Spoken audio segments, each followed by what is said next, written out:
Social మీడియాలో junior NTR fans రచ్చరచ్చ చేస్తున్నారు. రజనీకాంత్ హీరోగా నటించిన కూలీ సినిమాకు విషెస్ చెప్తూ ఏపీ మంత్రి నారా లోకేష్ ట్వీట్ చేశారు.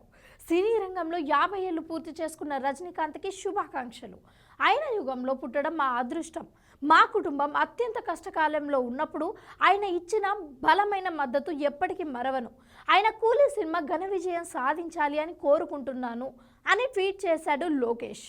అయితే అదే రోజున అంటే ఆగస్టు 14వ తేదీన జూనియర్ ఎన్టీఆర్, హృతిక్ రోషన్ కలిసి నటించిన వార్ 2 సినిమా కూడా రిలీజ్ అవుతుంది. దీంతో రజనీకైనా విషెస్ ఎన్టీఆర్కు లేవా అంటూ యంగ్ టైగర్ ఫ్యాన్స్ లోకేష్పై ఆగ్రహం వ్యక్తం చేస్తున్నారు. ఆయన ఇలా చేయడం వెనుక ఉద్దేశం ఎన్టీఆర్ సినిమాను దెబ్బతీయడమేనని సోషల్ మీడియాలో కామెంట్లు వస్తున్నాయి. జూనియర్ ఎన్టీఆర్ అభిమానులకు తోడుగా వైసీపీ ఫ్యాన్స్ కూడా మద్దతు ఇస్తున్నారు.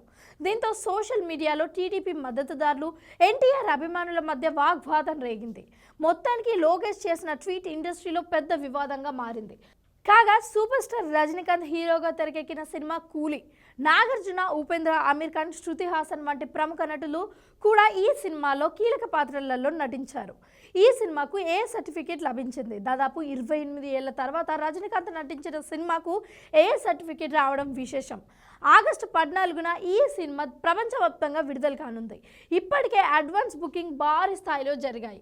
4 రోజులకు ముందే ప్రపంచవ్యాప్తంగా 50 కోట్లు అడ్వాన్స్ బుకింగ్ జరిగాయని ట్రేడ్ వర్గాలు అంచనా వేస్తున్నాయి. ఈ సినిమా ట్రైలర్ ఆగస్టు 2న విడుదలైంది. అయితే ఈ సినిమాపై మీ కామెంట్స్ ఏంటో కింద కామెంట్ సెక్షన్లో కామెంట్ చేసి తెలియచేయండి.